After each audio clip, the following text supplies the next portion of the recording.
For this evening, the political future of the Western Hemisphere, so important to the United States, is not at all clear.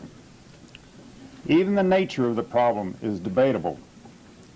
What is clear is that the political and economic change and instability continue to be present, that external powers are involved in the area, and that modern techniques for social change will be utilized.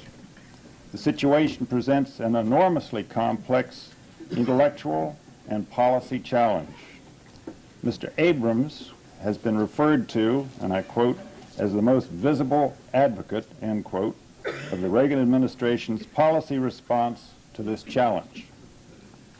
The senior State Department officer responsible for Intern-American policy is a 1969 graduate of Harvard College who holds a Master of Science, Economics, in International Relations degree from the London School of Economics in 1970, and a JS degree from Harvard Law School, 1973.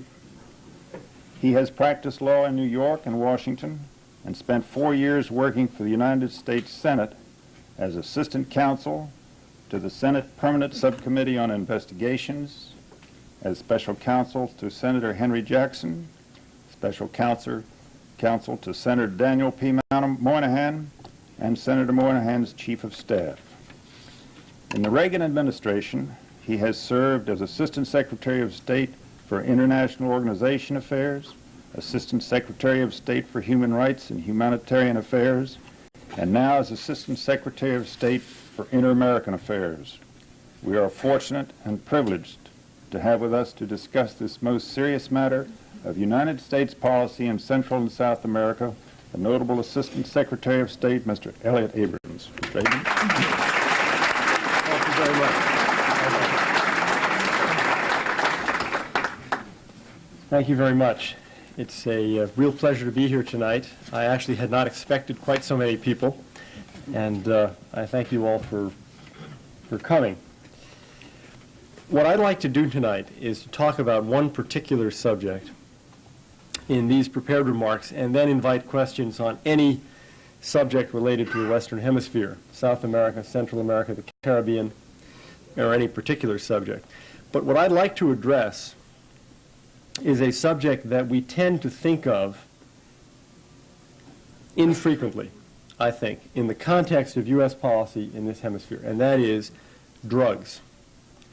We don't think of it as a serious foreign policy problem, but it is a very serious foreign policy problem, in addition to being something that has very great relevance to the well-being of the American people.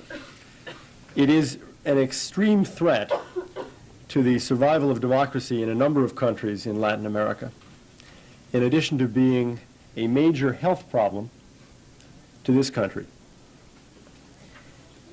Not too long ago, we didn't really have much more activity going on in Washington on the area of drugs than finger pointing. That is to say that Latins were saying, you're the problem because you're the market. Don't blame us if millions of Americans wish to use, for the moment, let's just say, cocaine. It's not our problem, it's your problem, your moral problem. And of course, we were blaming them for their indifference to the fact that they were the producers and the traffickers, smugglers. Within the U.S. government, we had a lot of finger pointing of one agency against another as to what each agency was failing to do. That has changed.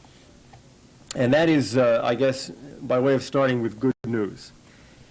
There really is a bit of the narc in all of us in Washington now, in all of us in the Western Hemisphere. When we talk to the presidents of the Latin American democracies, in particular, of course, I'm talking about the Andes, from which cocaine comes. When we talk to people within the U.S. government, when we talk to people in the Defense Department, in the Navy, in the Coast Guard, there is a real change. There's still a fair amount of blame to spread around, and a little bit later I want to try spreading a little bit of it. But one of the most significant stories of the 1980s in Latin America is the change in attitudes toward the drug problem. We've heard more and more recently about the development of democracy in the last 5 years, and that is a major story. There's no, I don't in any sense mean to deny that that is perhaps the major story. But a very important phenomenon is the change in attitude towards drugs, which has become something of a drug war, fortunately. The same thing is true in Washington. We have cooperation going on now among government agencies that is a kind of new venture in bureaucratic history. Similarly, in South America, in the Andes, we have countries which are historically enemies, which historically have armies for the purpose of defending against each other, now cooperating in the military and police areas against drug traffickers. So this is a real phenomenon, and it is not a coincidence that the growth of democracy and the growth of this struggle against drugs go together, because these democratic presidents in South America have realized that drug trafficking is in fact a threat to them, and it is meant to be a threat to them. So our view that sustaining democracy and combating the threat from what we call narco-terrorism go together. And that is not just the American view or the North American view, it's also the South American view. Why did this happen? How did it come about? What was the change? It is not a PR product. It does not come from an educational campaign to tell people to be more aware of drugs. What happened really was that I think that we in this country, and they, especially in the Andean countries, came to the realization almost simultaneously that we were in this together in a very important sense. We were all victims. In different ways, perhaps, we were all victims of the drug traffickers. We began to see that this pernicious assault of drugs on society is deeply damaging to the security of our communities and our families, and it is a national security problem. In northern South America, the form that this takes is well, let me give you an example, a concrete example. What do I mean by this threat? What is this scourge of drugs? There is a new drug, which in Colombia is known as bazuco. That's an acronym for base de coca. Bazuco is semi-refined coca paste, and when smoked, it delivers the high that you get from cocaine. But with it, since it is semi-refined rather than fully refined, it delivers the chemical poison of this incomplete refining process. The result is addiction plus a very high risk of severe and permanent brain damage. In one Bogota neighborhood alone, there are an estimated 7,000 juvenile bazuco addicts. What is clear about this product is that the producers of bazuco deliberately created the demand for it and priced it so that whole new segments of society, the young and the poor, and especially those who are young and poor, could become drug consumers. Bazuco has exploded the myth, which is fostered by the drug traffickers, that supply merely follows demand, that drug trafficking is a North American problem because it exploits only rich or idle or morally corrupt gringos or Europeans. We have the same phenomenon in Bolivia and Peru, where you see little cigarettes made of this coca paste called pitillos. And Bolivian experts now say that they think there's a higher per capita incidence of addiction there in Bolivia than there is here. So one of the things that's changed is that it is no longer viewed as a local export, which has no real effects locally.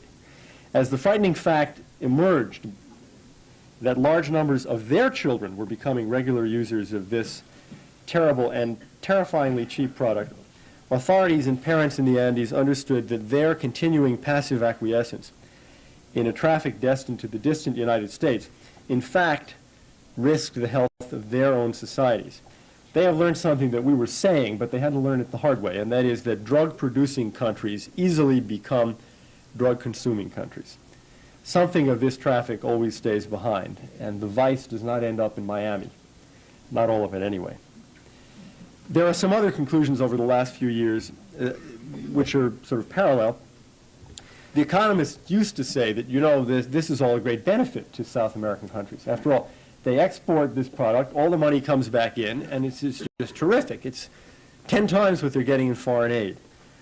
But the newer analyses are that the benefits reach very few people, and they're far outweighed by various distortions in the economy, such as inflation, which the traffickers and money launderers create.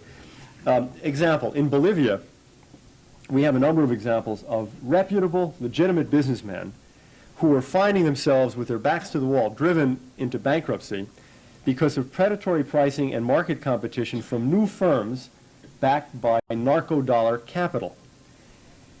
And clearly, the construction of palatial homes or new condominiums in Florida does not do anything for Bolivian peasants. So that's one change on the economic side, an attitudinal change. Another change, attitudinally, is the effect of all this on democracy. The enormous, intimidating, and corruptive power of the traffickers surfaced so blatantly that public opinion in country after country has recognized that this is a menace to the survival of democracy itself. The 1984 drug mafia murder of the Justice Minister of Colombia, Lara, and the kidnapping and murder in '85 of one of our DEA agents in Mexico, Enrique Camarena, were just two demonstrations of this fact. It is said that in Colombia, where you may recall that there was an attack on the Palace of Justice and half the Supreme Court was murdered, it is said that it is very hard to find people willing to serve in the courts now because they think that they risk their life by being sworn in as a judge. That's a second change then. And a third change is the mounting evidence of a deadly connection between the narcotics traffickers and guerrilla terrorist groups. It is a link that pretty clearly multiplies the capabilities of both the traffickers and the guerrillas. Colombia, once again, is the best example. The guerrilla groups, the FARC and the M19 and others, have been found protecting cocaine labs and landing strips and facilitating shipments. Last November, this is the kind of proof I think that is undeniable. Last November, when the M19 terrorists attacked the Supreme Court and murdered about half of the Supreme Court judges, their specific behavior, which were the judges whom they sought out first and had on their list to kill, which were the documents that they wanted to go for, which were the files they reached for to burn first.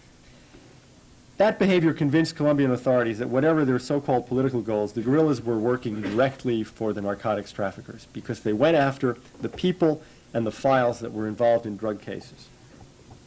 On top of that, the fact that some of the weapons they used came from the Sandinistas in Nicaragua highlights this very dangerous connection to international terrorism.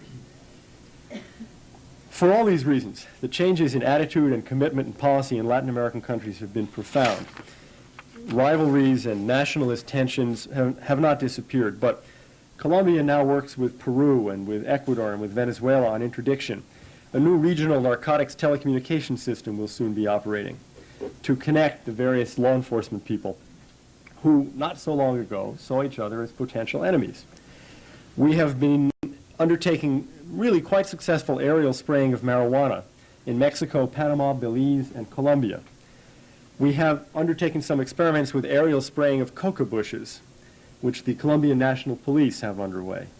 Colombia has extradited 7 people for narcotics trafficking, 5 of them Colombians, to this country. The international movement of the chemicals needed to refine cocaine has been severely restricted. General awareness of the benefits of international cooperation to combat narcotics production and trafficking is increasing. And we're even getting some cooperation now from European countries because they seem to realize that if we are more successful, as we are more successful in interdicting, where is the stuff going to go? The answer is Europe, and it is already going to Europe in greater amounts than has traditionally been true. So we may be able to get some help from the Europeans in financial help in aiding the South American countries in their war against drugs. Developments in the U.S. are running a somewhat parallel course. The mythology of cocaine has been that it's a safe drug. There's only one real risk with cocaine, and that is that you're going to get arrested. I think that fewer and fewer people in this country believe that. There's been a lot of concern and a lot of educational work on the part of Congress. Charlie Rangel, representative from New York, who's chairman of the House Select Committee on Narcotics Abuse and Control, has led a dedicated effort on this, including some trips to fairly inaccessible and difficult and even dangerous places to dramatize the interest of Congress. Mrs. Reagan has been pitching in, as you know. I think there is a greater realization in the country that cocaine use does lead to addiction. That statistics indicate that after about 5 uses, the odds shift heavily in that direction. The corruptive potential of drug trafficking is increasingly recognized as something more than TV script material. And Basuco, which I mentioned before, is beginning to appear in the U.S., along with some other forms of very deadly cocaine. Our own anti-narcotics activity, U.S. government activity, has increased rapidly, both here in the country and overseas.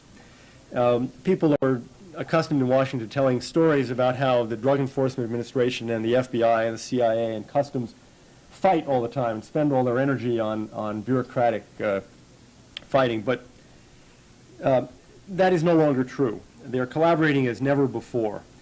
We're beginning to extradite people as never before, not just extradite people from other countries here, but from this country. We recently extradited 2 American citizens to Colombia for trial in narcotics cases. We currently have a massive joint operation going on in our southern waters, coordinated by the Vice President and using Coast Guard, Navy, and Customs in an interdiction exercise. In the State Department, we've created a new function. Sort of narco-diplomat is the unofficial term, but the official term is Narcotics Assistance Unit. And in 5 posts in Latin America and the Caribbean, we have such a unit charged with administering our narcotics assistance programs. What we do is we assist governments that don't have the resources in starting up or improving anti-drug programs. Nevertheless, I think I have to state one fact that is fairly grim, and that is that we're not winning this war. What we are doing, what we and our friends in South America are doing is important. But in the aggregate, we have not reduced the flow of cocaine to the U.S. at all. One way of measuring that, and perhaps the most effective way, is that the price of cocaine has gone down in the past few years in major American cities, indicating that there is an increased movement of supplies. Enormous profits are creating sharp incentives for increases in coca acreage and for innovative production and smuggling and marketing. If you fly over the eastern slope of the Andes, you can see expanding areas of cultivation. As we eradicate in one area, one of the reactions, of course, is just to find another slightly more remote area for planting. They are constantly moving their laboratories. They are constantly building new airstrips, new smuggling routes. Just as an example, we are doing better at interdicting the traditional the traditional air and sea routes into Florida. But one of the results of this is simply displacement. We are now seeing increasing amounts of cocaine being transported by land across the Mexican border. As old methods of hiding it are found by customs, people begin to use new methods, which we then have to find. Where does that place all of the increased cooperative efforts I've just described? Well, I think it means that more needs to be done, that much more needs to be done. I think it is a great accomplishment that we have moved beyond the stage of finger pointing and beyond the stage of blaming South Americans, North Americans, and into action. Almost everyone is in the act now together. Interdiction, eradication, extradition, reduction of demand. None of these can work in isolation, clearly, but we're trying them all together. Problem is huge and really needs to be addressed across the board. The resources that are arrayed against us are staggering. We figure cocaine to be something like a $40 billion a year business. We don't know. Maybe it's twice that. But it does mean that the resources available to the traffickers, well, let me give an example. We have come across situations in which the traffickers had available to them state-of-the-art secure communications technology. That is to say, telephone and radio systems which were encrypted. The kind of cryptological equipment that there aren't probably more than 10 or 15 countries in the whole world which can afford. That is the kind of money we're coming up against. I'll give you another example. This is a story I like because I think it gives the magnitude of this. We spoke with a banker in a foreign country a while ago asking cooperation, saying, look, someone comes in who's a real unlikely client, opens an account with a lot of money. You've never seen him before. He's never had an account in your country before. He's from a suspicious place. Why don't you alert us so that we can at least take a look at it? The banker's reaction was, well, what's a large amount of money to open an account with? And we were thinking, $5 million? Maybe we should say, I don't know, maybe we should say $10 million? But we didn't get a chance to answer the question, because as we were pondering this for a few seconds, the banker said, I'll tell you why I ask.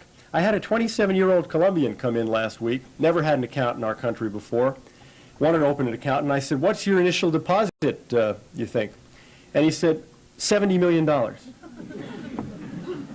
So those are the kinds of resources we're up against. I would like to suggest that the American response governmentally has actually been better than the American response privately. I am not persuaded, for example, that the American media has gotten beyond glamorizing, to a certain extent, drug use. I am particularly critical of people, some in the government and many outside, who think there's a simple answer to all of this. It's an impossible problem. Let's walk away from it. We'll legalize everything, and that will be the solution. That's calling defeat victory, which I think is a semantic trick that is not going to work in the real world. I'm particularly critical also of a number of American banks. How careful are many of our leading banks in making certain that they are not involved in the laundering of drug money?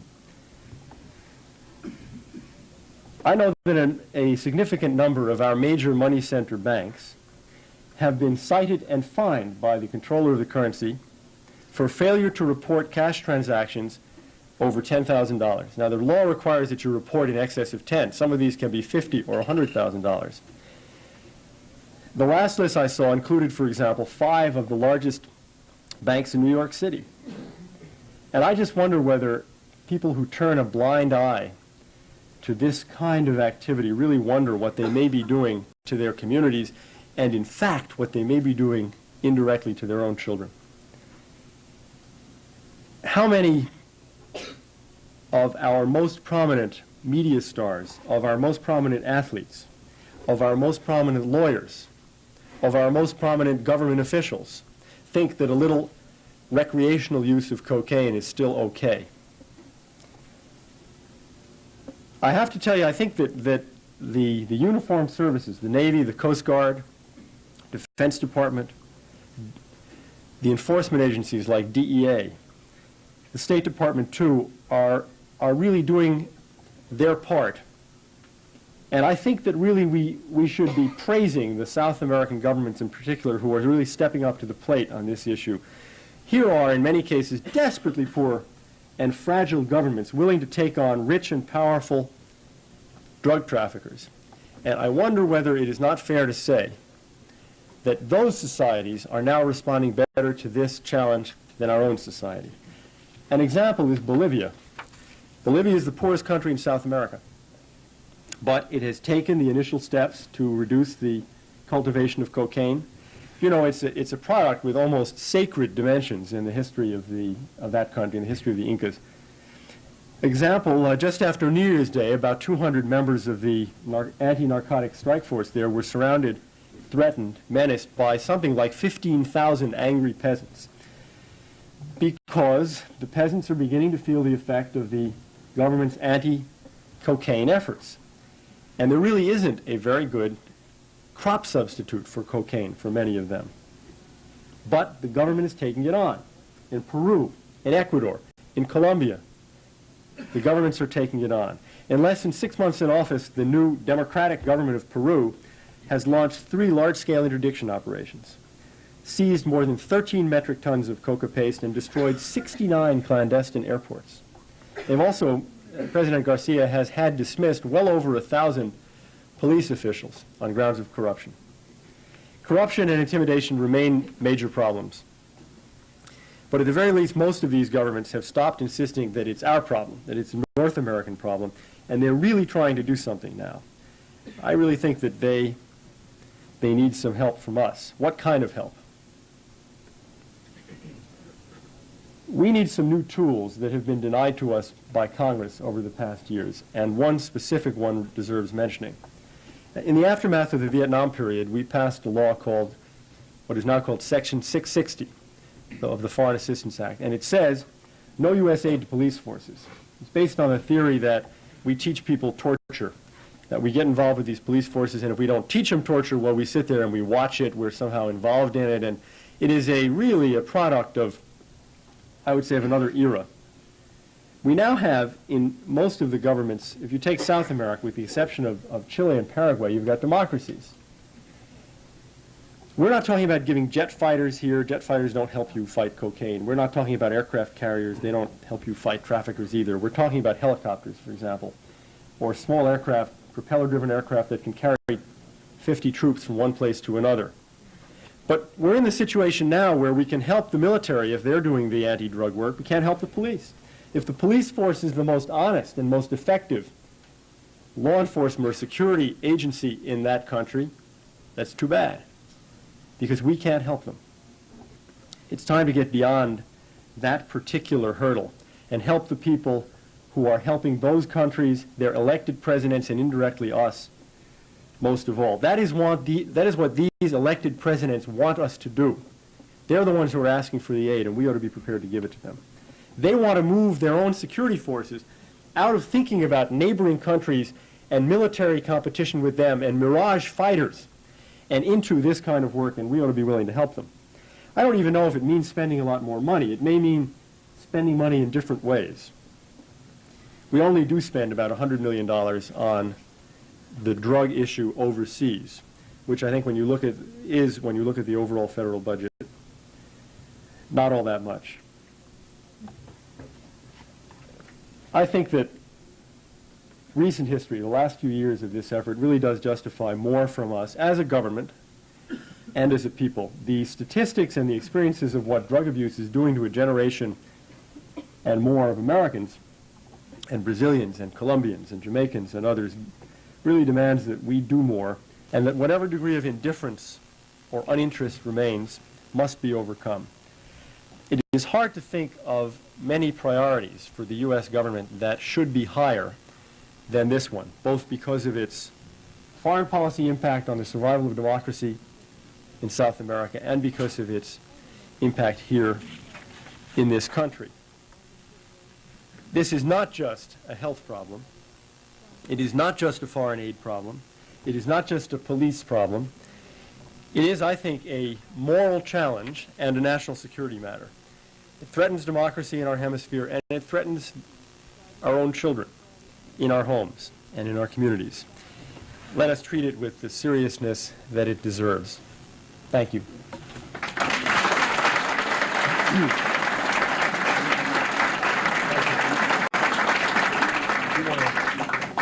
There are two questions, I believe. One is drugs really worth, as an issue, highlighting relative to other issues of the day?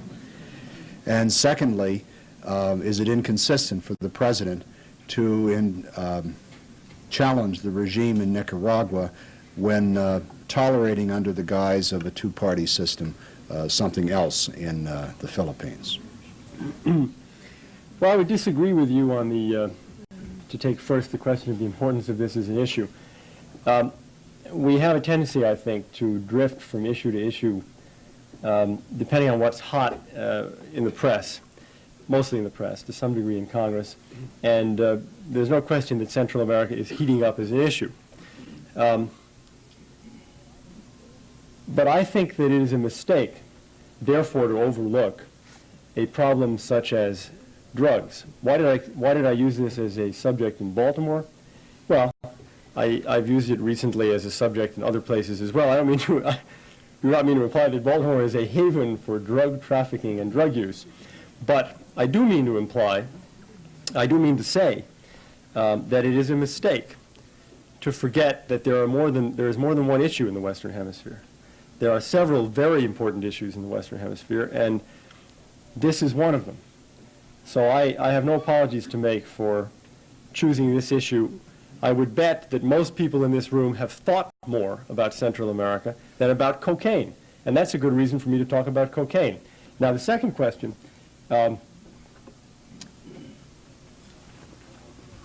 what the President said last night, and what the President said yesterday and earlier after meeting with Senator Lugar and the rest of the observer delegation, was fundamentally that it's a little bit premature. The returns are not in yet. We don't know yet what the total vote count is going to look like when the counting and or manipulation is over. We'll know pretty soon. We've talked about the allegations of serious fraud. I don't want to get into this too much because it really, there's a very old joke about the man who says, waiter, what time is it? And the waiter replies, I'm sorry, sir, this is not my table. In the Philippines, it's not my table. But what the President said was that we may just be only a few days premature. We are nevertheless premature in talking about results of an election whose results have yet to be declared by the competent authorities of that country. We will have plenty of time to deal with a stolen election if there's a stolen election. We'll have plenty of time to deal with massive fraud in the results when the results are reported. But I wouldn't jump ahead and declare the results invalid before we've even seen the results. There's no particular point in rushing. It isn't as if something was going to happen in the next day or two that would make it impossible for us to comment. But I just wanted to say another word about democracy, and that is these 5 years that President Reagan has been in office have been, for a variety of reasons, economic, historical, but for a variety of reasons, the period of the greatest advance of democracy in the history of Latin America. The greatest advance of democracy in the history of Latin America. You may want to credit all of it to President Carter. You may want to credit half of it to President Carter. You may want to credit all of it to the economic crisis, which helped destabilize the military dictatorships. There's an element of all of that. Yet it is a fact that it happened under President Reagan and with the constant encouragement of this country, just as quite obviously the change in Haiti is something which we were very glad to see. These kinds of things do not happen in areas where we have tremendous interest if there isn't a favorable attitude on the part of the United States in many of these cases. So I think that if you look at the record in this hemisphere, the support of the United States for democracy is very clear. And my question about Nicaragua always is, why is it that it is so important for El Salvador to have a democratic government, it's so important for Guatemala to have a democratic government, so terrific for Haiti to make the first step now towards the establishment of a democratic government? Why not Nicaragua? Why don't they have the right to a democratic government too, which is what we're trying to push there as well? Is not only what is your reaction to the Carballeda proposals, but would you restate your general policy and interpretation of the conditions which support your position?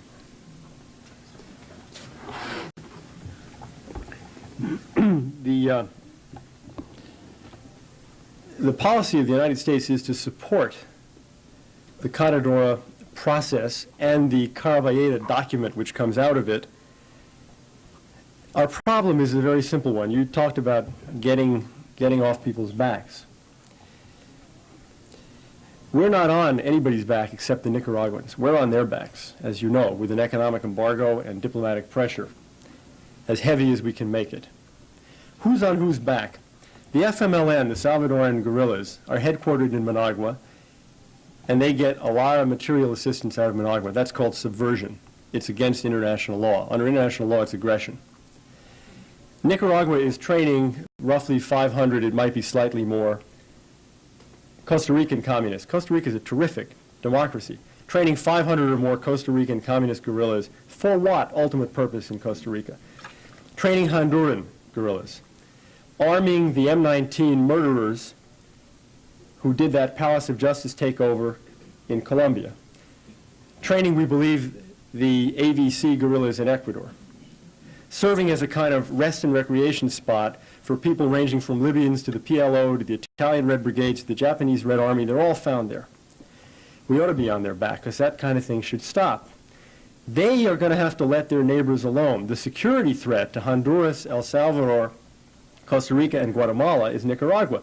And it's not just we who say that. I think if you look at opinion poll data in those countries, the most recent one I've seen is on Costa Rica, and ask those people, do you think of the U.S. as your friend? Do you think of the Nicaraguans as your friend or enemy in both cases? Do you view is there a security threat from the United States, Honduras, Guatemala, Nicaragua? Their views are pretty much in line, I would say, with the general view that Nicaragua constitutes a security threat to them.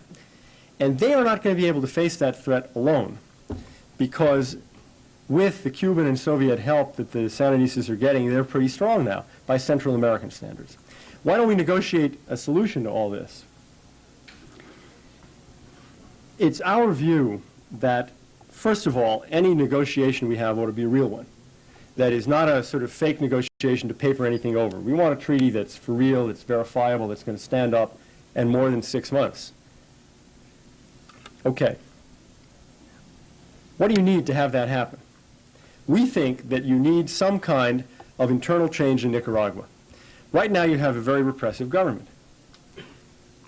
How do you monitor the treaty? We don't want another Korea where we have 30,000 troops. It doesn't have to be American troops. We don't want Canadian troops either on the border between Nicaragua and Costa Rica or Honduras. The real verification has to come from the people of Nicaragua, who want war no more than any other people want war.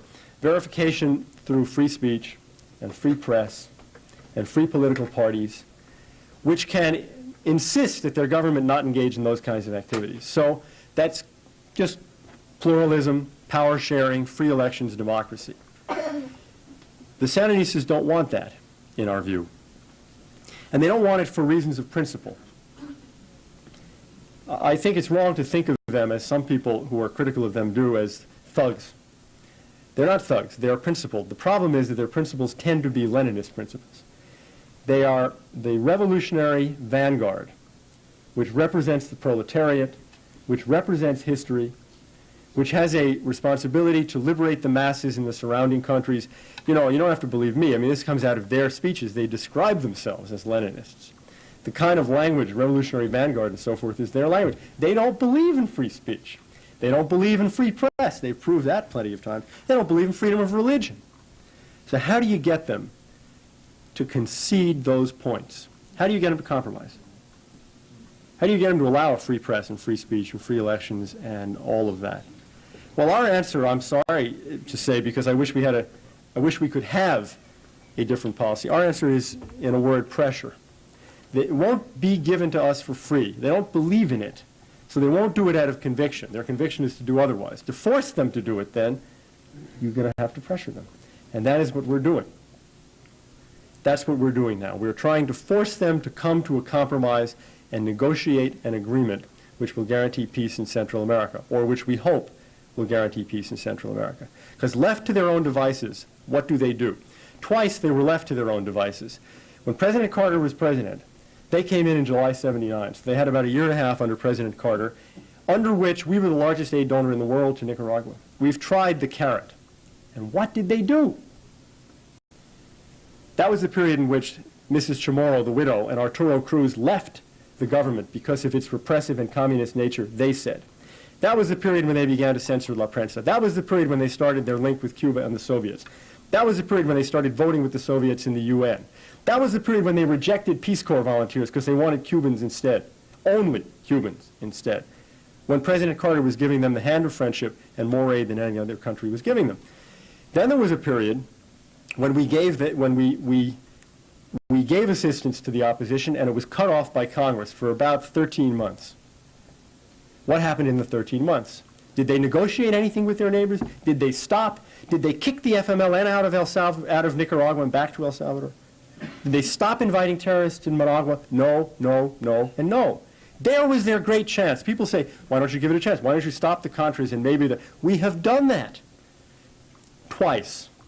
And they take advantage of those interregnums to get themselves stronger, to crush the opposition more efficiently next time. That is, I'm sorry to say, a pessimistic view of what it takes, because in our view it takes pressure.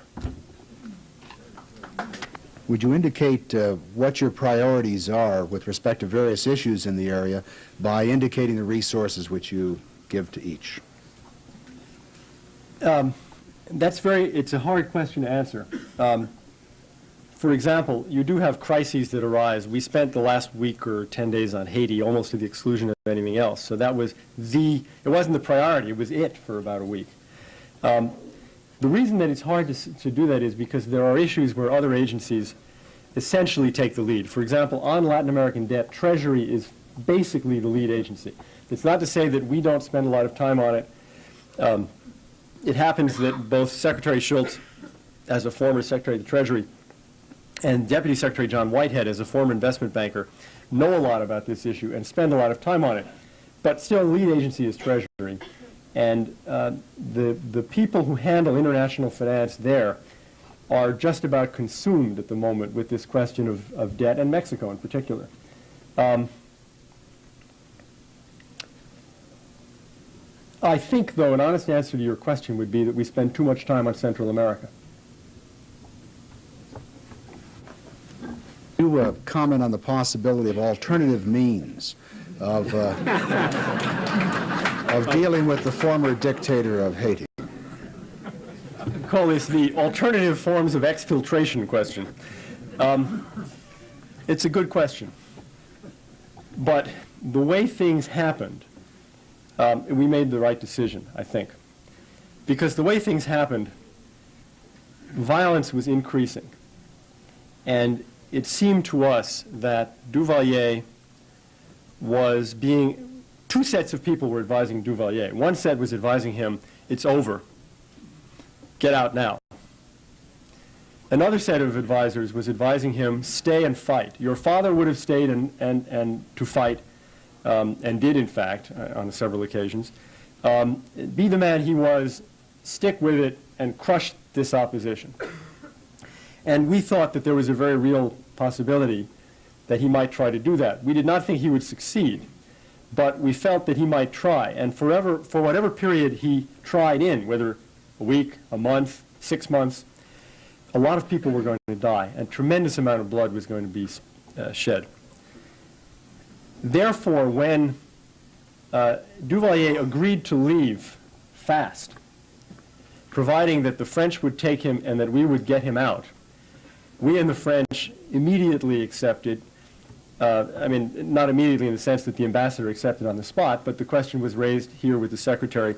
And really, it was a unanimous view here in Washington that if we could get him out of there fast and stop the bloodshed that night, and the French took the same view, then that was a real service to perform. So I can't answer the question of, well, what if he'd said no? Would he in fact have stayed, or would he have gotten out another way? But our thought was, when the final offer was made to leave almost immediately, we thought, gee, that is a contribution we are happy to make. To get Duvalier out of Haiti, we're happy to lend a hand. What's the likelihood that... Will you share any details about any arrangements which were made with respect to his exodus? These questions keep improving as you...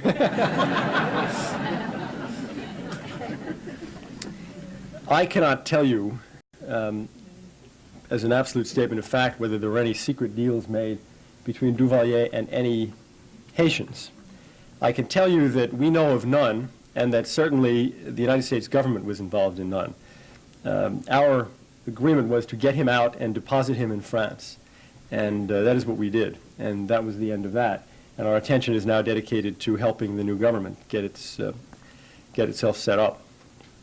Do you know anything about it? Would you comment upon U.S. immigration policy with special reference to the distinction between political and economic refugees, and with some attention to the particular situation of Cubans versus Haitians. Let's start with Haitians. The argument over Haitians has been, are they illegal economic migrants, that is, people who came here to find jobs, or are they political refugees? We shouldn't really say economic refugees, because in fact the term refugee means most usually that you're fleeing from political persecution. Fleeing from a bad economic situation does not entitle you to refugee status. So the question is, why did the Haitians come here?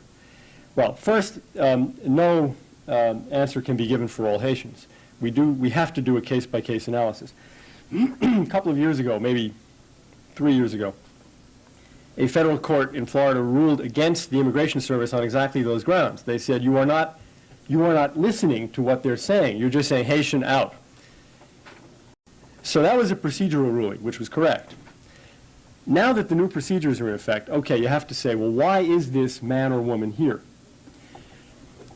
We're willing to try an experiment with you. I don't know what we can bet on this, but if the Haitians in this country, 300,000, pulling a figure mostly out of the air, but that's sort of an order of magnitude, if they are political refugees from Duvalier, then they will soon go back. I would say they have to go back this week. I mean, they have to see what's going to happen in Haiti. But over the course of the year, they're going to go back. If they're economic migrants, they're not going to go back because there aren't going to be very many more jobs in Haiti in 6 months than there are now. What percentage do you think are going to go back? I have an answer to that question. 1% is my guess.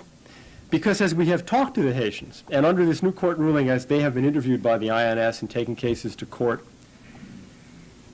the reason for coming here is a terrific reason. It is the reason that the ancestors of probably most of us in this room, including me, came here.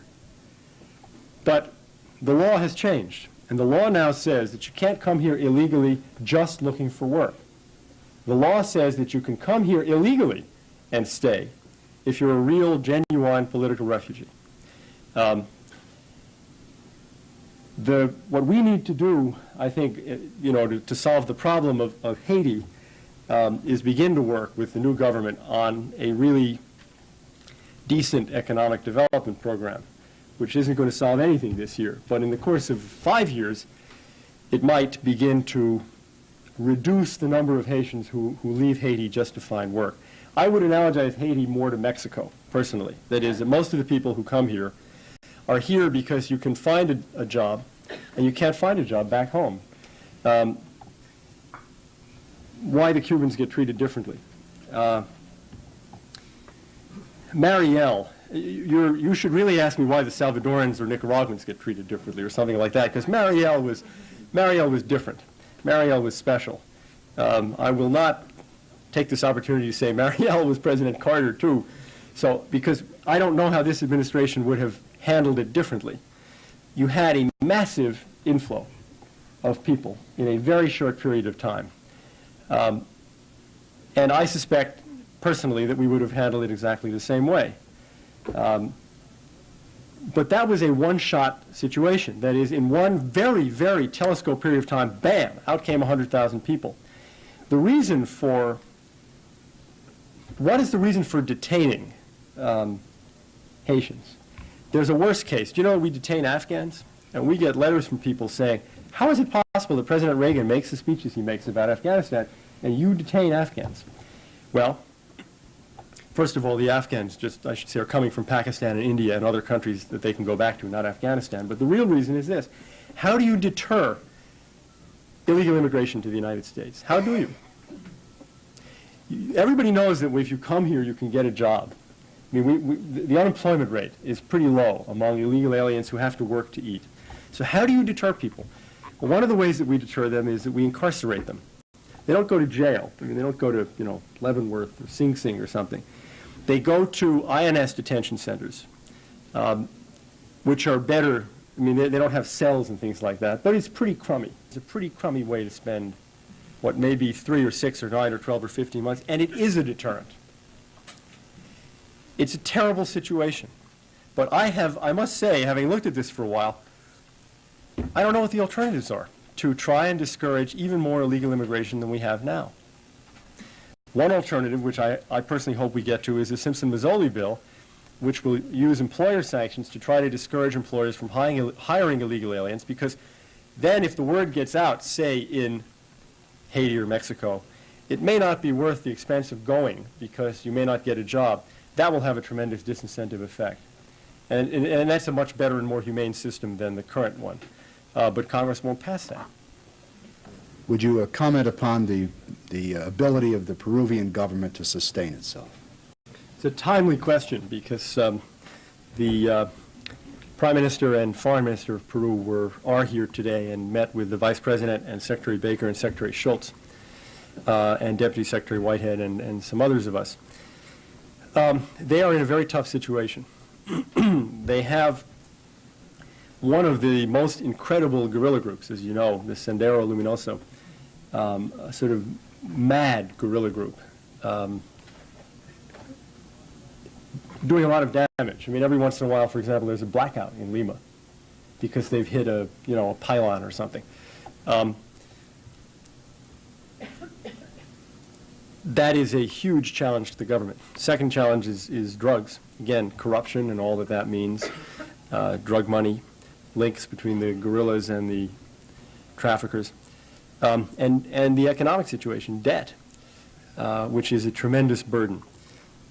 I would have to say that as we look at Garcia's first 7 or 8 months, I think the inauguration was August, if I remember right. He has tremendous popularity in Peru. The opinion polls are absolutely phenomenal. We think that President Reagan is doing well with a historically high 67% or whatever it was. Garcia's had something like 80, 85% approval. He has made a real impact on this question of corruption. As I said, firing over 1,000 police officials, making it clear he doesn't want anybody tainted by this in his administration. A real effort against drugs in terms of eradication. Where we have disagreed with him is on the tactics of dealing with the debt. But I think I can say on the basis of the meetings we had today that we are intent and they are intent in having this be a disagreement among friends rather than some kind of tearing issue that destroys our ability to work together. They need our help. They need our foreign aid. They need our technical assistance. They need our help with some of the international financial institutions. And we want them to succeed because it is not clear to me what the alternative to a successful, democratically elected Garcia administration in Peru is. It isn't as if there's a long alternation from one party to another. The success of the Garcia administration is very important to the survival of democracy in Peru. And I think with those kinds of attitudes, which we now have on both sides, that at least insofar as U.S.-Peruvian cooperation can help, then we have that. Would you comment on the administration's policy with respect to Mexican immigrants in particular, illegal immigrants? Well, we have this very large problem of illegal immigration from Mexico. No one knows how many illegals there are. I think the census estimates, say, 3 million, but let's take that as a kind of a ballpark figure. How do we stop it? We have not been able to figure out a better approach than that which is in the Simpson-Mazzoli bill, which is this idea of employer sanctions, which is a very simple idea. It is that you ask employers to check on the working papers of their employees. If you find that a guy repeatedly hires illegal aliens without asking, then you figure that he or she doesn't care, and you have a fine, and you make it uneconomic to continue to do that. That should deter illegal immigration by making it impossible to get jobs. What about the amnesty? Well, are we doing that? Well, the law in the books today does not allow for employer sanctions. The Simpson-Mazzoli bill would add that. We're for the bill, but it's too controversial to pass Congress, apparently. The amnesty provision is very controversial, as your question indicates. And the question is a logical one, I think, your question. Does not an amnesty encourage illegal immigration? Doesn't it say to people, if you can get up there and hang on for 5 years or whatever, they're going to have another amnesty 5 years down the road, and then you're going to be legal. Well, I think that's true. It seems to me that logically it has to be true. that having an amnesty encourages illegal immigration in some sense. If the employer sanctions bill works and people can't find work, or it's very hard to find work, then fewer of them are going to come. There'll be some who'll hang on hoping for that amnesty down the road. But my answer really is, well, what's the alternative to an amnesty? I mean, let's face facts. There are people who came here as illegal aliens who've been here now for 10 years. First, it's not clear that we could find them, round them up, and send them home. I mean, just logistically, could we do this? Second, is this really the kind of country we want to run with that kind of police action? And thirdly, from a humanitarian point of view, after 10 years, my sense would be they have acquired some kind of equities here. I mean, they live here. In some cases, there will be children born here. In some cases, well, it just, at what point do you become so integrated in the country that they don't have a legal right to stay here, maybe even a moral right to stay here, but it is a pretty rough, tough policy to just round up people who've lived here that long and say, get out. And I don't think we're going to do it. I mean, realistically, I just don't think the American people are going to want to do that. Well, I don't know who's going to do it. The FBI or somebody going to go add some agents and go round up a few million people, and I just don't see that happening. So I think the amnesty provision, whatever its flaws, is a recognition of reality. What is your prognosis for Pinochet? I'm an optimist about Chile. It sometimes takes an awful long time to return to democracy. It took 20 years in Brazil. And it's been 13 years in Chile. And I hope it doesn't take 20. I hope it doesn't take 14. But I think there is a growing consensus in the opposition in Chile that they need to work together. One problem in the past few years has been the lack of unity of the opposition. They're doing better now since the signing of the National Accord and the increasing role for the church. I think that there is a growing view on the part of the armed forces themselves that this can't go on forever. I think that the debate really is over how and when, not whether, Chile will return to democracy in the coming few years. The Constitution calls for an election at the very end of 1988, sort of 2.5 years from now. And there's a lively debate among Chilean Democrats, small d, as to whether they should wait and make sure that that's a democratic election or press for a faster change. That is an issue on which we do not express an opinion because it's really not an issue for foreigners.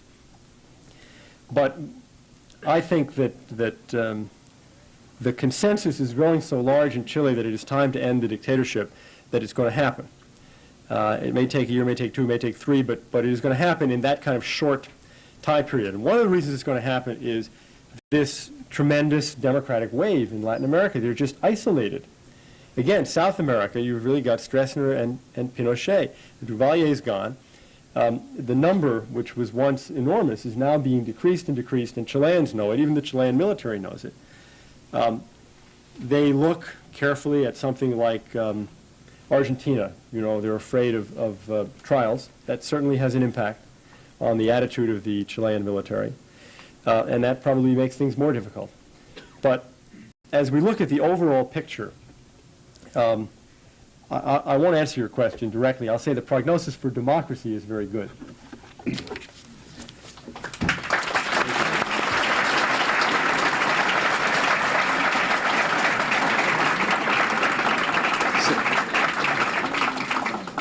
Secretary Abrams, one of Secretary Abrams' main themes tonight and always is democracy, of course. And